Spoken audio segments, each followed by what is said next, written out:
Dhe Ideal Gola kanë ndjekur drejt për drejt të gjitha detajet ditën e sotme në këtë maraton të A2CNN me të gjithë procesin e votimit tashmë të numërimit të zgjedhjeve. Xhevair, të përshëndes.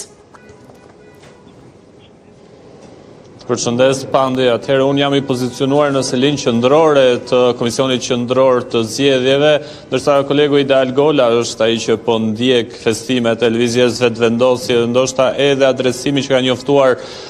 kreu i asaj partie, zoti Albin Kurti. Sa i përket zhvillimeve në Komisionin Qendror të Zgjedhjeve, ka qenë kryetari gjithashtu dhe anëtarët e Komisionit Qendror Zgjedhor që mbajtën në konferencën e fundit për ditën e sotme, ditën e rëndësishme zgjedhore, ku njoftuan edhe rezultatet paraprake që konsiderohen rezultatet përfundimtare paraprake për këtë proces zgjedhor, pasi për të pasur një panoramë edhe më të përgjithshme dhe atë përfundimtaren do të pritur kur të numërohen edhe të gjitha votat e dërguara me post apo ato të hedhura në selit diplomatike. Por ne kemi një rezultat paraprak i cili tashmë ka ofruar panoramën e qartë se si pak a shumë do të jetë konstelacioni i parlamentit të ri të Kosovës, duke shumë qytetarët kanë zgjedhur që të mos kalojnë edhe një herë përmes atij ferri të ngërçit politik në kuvendin e Kosovës, duke i besuar ndoshta pjesën më të madhe të ulëseve lëvizjes vetëvendosje, bëhet fjalë për 49.79% të votave. Është një shifër pak a shumë e njëjtë, e ngjashme me atë të zgjedhjeve të vitit 2021, kur lëvizja vetëvendosje mori 58 mandate në atë parlament dhe aktualisht në këto kuota mund të thuhet që është diku mes 57 dhe 58 mandateve, që sërish do i duhet një aleat i vogël nga partit jo shumicë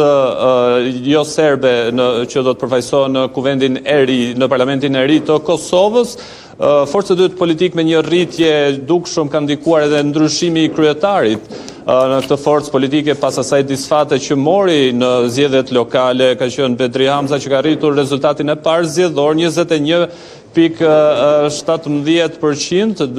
kështu që do të jetë edhe një zë opozitar ndoshta të paktën duke u referuar edhe rezultatit të zgjedhjeve. Lidhja Demokratike e Kosovës ka qenë ajo forcë politike që ka marrë goditjen më të rëndë, ndoshta qytetarët i kanë kthyer shpinën disi shpejt kryetarit të saj Lumir Abdigjiku, pasi ky proces zgjedhor vjen shumë pak javë pas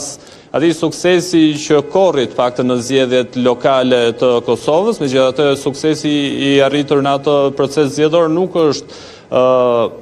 duplikuar apo nuk është përsëritur edhe në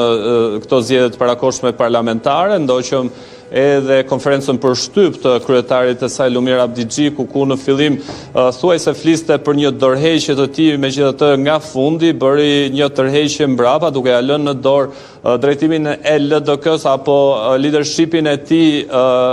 kryesisë partisë së Lidhjes Demokratike të Kosovës, ku premtoi që do të bëhet një analizë e thellë, do të nxirren edhe konkluzionet dhe në fund la të kuptohet që në tryezë, pra si opsion, është edhe dorëheqja e zotit Lumir Abdigjiku. Ndërkohë nga ana tjetër, Aleanca për Ardhmërinë e Kosovës me zotin Haradinaj, që pas publikimit të exit polleve është parë një atmosferë pozitive, duke u konfirmuar